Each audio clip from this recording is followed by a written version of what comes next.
माँ का संघर्ष और ममता। अध्याय एक छोटी सी दुनिया।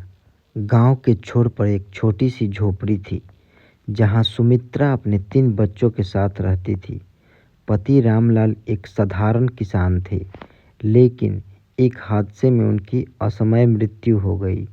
सुमित्रा के पास ना कोई बड़ी जमीन थी, ना ही कोई संपत्ति। वह दिन रात मेहनत करके अपने बच्चों के लिए 2 वक्त की रोटी जुटाने का प्रयास करती थी। गांव में लोग कहते, सुमित्रा के तो दिन गिनती के हैं, कैसे पालेगी 3 बच्चों को। लेकिन सुमित्रा के हौसले को कोई नहीं समझ पाया। वह अपनी हर कमजोरी को ताकत बना चुकी थी। बचपन की मासूमियत। सुमित्रा के 3 बच्चे, बड़ा बेटा अजय, मंझला बेटा विजय और छोटी बेटी गुड़िया। अजय केवल 10 साल का था, लेकिन उसने छोटी उम्र में ही समझ लिया था कि माँ के लिए जीवन आसान नहीं है। वह स्कूल के बाद गांव के एक दुकानदार के यहाँ सामान बेचने में मदद करता। विजय अक्सर सोचता, माँ हमेशा इतना काम क्यों करती है, क्या वह कभी आराम नहीं कर सकती।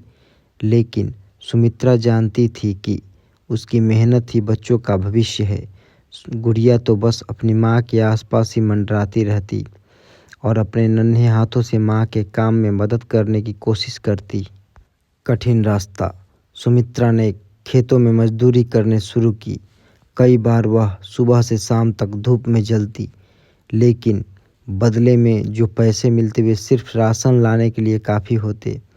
एक बार गांव में भयंकर बारिश हुई, खेतों में काम ठप हो गया। सुमित्रा के घर में अनाज का एक दाना भी नहीं बचा। बच्चों ने पूछा, माँ आज खाना क्यों नहीं बना। सुमित्रा ने बहाना बनाया, आज चूल्हा गीला हो गया है, कल खाना बनाएंगे। उस रात सुमित्रा ने भूखे पेट सोने का नाटक किया, लेकिन वह पूरी रात जागती रही। उसकी आंखों में आंसू थे, लेकिन दिल में यह सोच थी कि वह हार नहीं मानेगी। त्याग की मूरत। गांव में त्योहार आने वाला था। सभी बच्चे नए कपड़े पहनने की तैयारी कर रहे थे।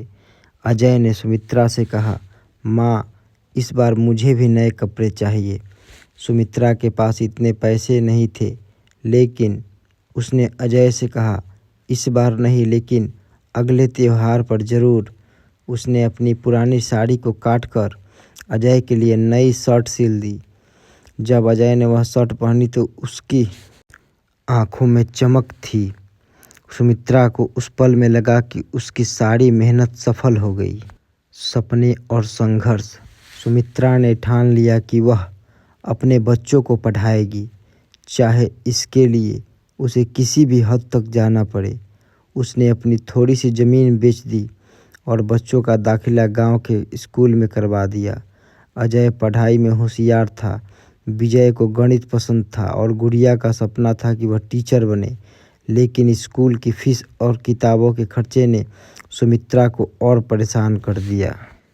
एक बार उसने अपने सोने की बाली बेच दी, जो उसकी शादी की निशानी थी। किसी ने पूछा, तुम अपनी आखिरी निशानी क्यों बेच रही हो। सुमित्रा ने जवाब दिया, यह गहना मेरे बच्चों का भविष्य से ज़्यादा कीमती नहीं है। बच्चों की मेहनत। समय बीता और बच्चों ने भी माँ के संघर्ष को समझना शुरू किया।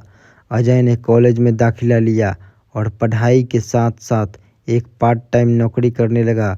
विजय ने स्कॉलरशिप हासिल की और गुड़िया ने ट्यूशन पढ़ाकर अपनी फीस जमा इंतजार किया। बच्चे हर कदम पर अपनी माँ के संघर्ष को याद रखते। वे जानते थे कि उनकी माँ ने अपने सपनों को कुर्बान करके उनके सपनों को पंख दिए। माँ का गर्व। जब अजय डॉक्टर बना तो उसने सबसे पहले अपनी माँ को एक नया घर दिलाया। विजय ने इंजीनियर बनकर अपनी माँ के लिए हर वो चीज़ खरीदी जो हमेशा से चाहती थी। गुड़िया ने एक स्कूल खोला जहाँ गरीब बच्चों को मुफ्त में पढ़ाया जाता था। सुमित्रा के चेहरे पर गर्व और संतोष झलकने लगा। उसने कहा, मैंने हमेशा सोचा था कि मेरे बच्चे एक दिन मेरे संघर्ष का सार्थक बनाएंगे। आज मैं सबसे अमीर हूँ। आखिरी विदाई। सुमित्रा का स्वास्थ्य धीरे धीरे बिगड़ने लगा। एक दिन उसने बच्चों को पास बुलाया और कहा, तुमने मुझे गर्व महसूस कराया है। मेरी सिर्फ एक आखिरी ख्वाहिश है, हमेशा एक दूसरे का साथ देना और ज़रूरतमंदों की मदद करना। उस रात सुमित्रा हमेशा के लिए सो गई।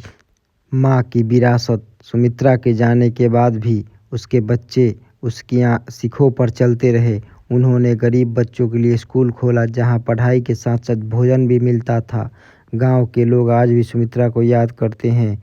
वे कहते हैं, उस औरत ने हमें सिखाया कि प्यार और त्याग से बड़ी कोई ताकत नहीं होती। यह कहानी इस बात की गवाह है कि एक माँ अपने बच्चों के लिए कितने भी बड़े त्याग कर सकती है। अगर आप इसे और भी विस्तार में या किसी खास हिस्से को जोड़ना चाहते हैं तो बताइए। और दुब्बे वॉइस चैनल को सब्सक्राइब करें और हमें सपोर्ट करें, अपना साथ दे, प्यार दे, मोहब्बत दे। धन्यवाद।